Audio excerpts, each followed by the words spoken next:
Mesdames et messieurs, bonsoir. L'actualité internationale nous conduit aujourd'hui à Washington, aux États-Unis, où s'est tenu un moment inédit dans l'histoire diplomatique contemporaine. Devant le président américain Donald Trump, plusieurs chefs d'État africains ont assisté à une prière symbolique, consacrée à la paix, à la stabilité et à la responsabilité des dirigeants du monde. Une prière présentée comme historique, adressée non seulement aux nations, mais aussi aux consciences des présidents. Voici le texte intégral de cette prière.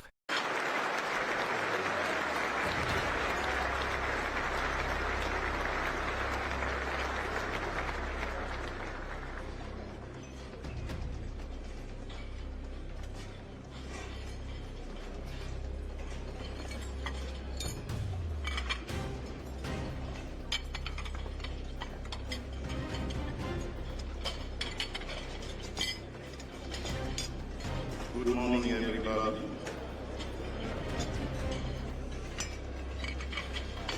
Voilà, je tiens à remercier le président Donald Trump pour l'accueil qui m'a été réservé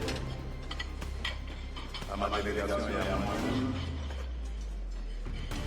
Et je tiens à remercier les organisateurs pour leur invitation et surtout le joie et l'honneur qu'ils me font de pouvoir être le premier chef d'État africain à adresser une prière lors de cet événement mondialement connu. Prions. Dieu Tout-Puissant,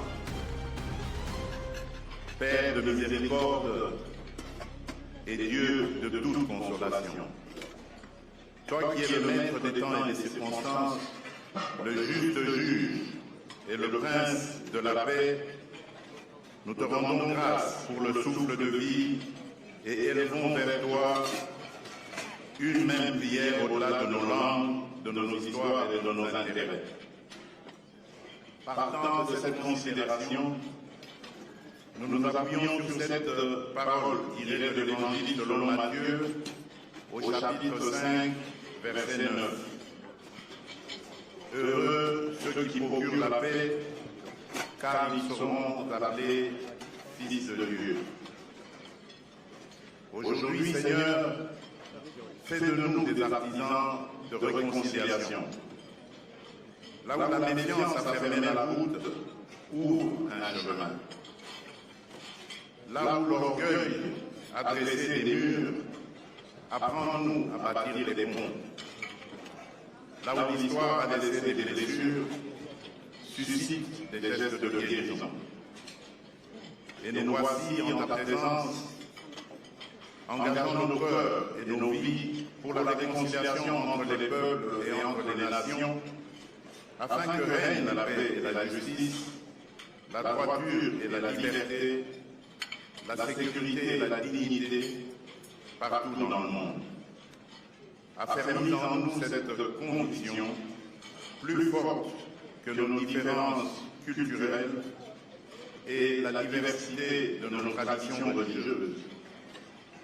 Il existe en chaque être humain une lueur intérieure, une étincelle divine qui fonde notre valeur, consacre notre dignité et appelle de nous le respect. Bénis, Seigneur, chacun des chefs d'État et de gouvernement ici rassemblés. Donne à chacun un cœur humble, une parole juste et une main ferme, afin que l'autorité qu'il exerce serve la paix et la dignité humaine. Seigneur, nous te présentons aussi celles et ceux qui ne sont pas dans cette salle, mais qui vivent affligés. Les victimes des guerres, de la violence, du terrorisme, les réfugiés et les déplacés, les enfants privés d'avenir par la misère, les hommes et les femmes éprouvés par l'injustice et les inégalités. Que leur visage et leurs larmes soient pour nous un appel permanent à des politiques courageuses de réconciliation, à des gestes concrets de justice et d'équité, et à des choix responsables qui préservent la vie et rendent l'espérance possible. Dieu de paix fait de ce déjeuner de prière plus qu'un rituel protocolaire. Que ce temps de prière fasse naître en chacun de nous des engagements sincères afin qu'individuellement et collectivement nous sachions répondre avec lucidité, courage et solidarité aux défis qui se dressent devant l'humanité. Nous te prions au nom de notre Seigneur et puissant Sauveur, Jésus-Christ, le Prince de paix. Amen.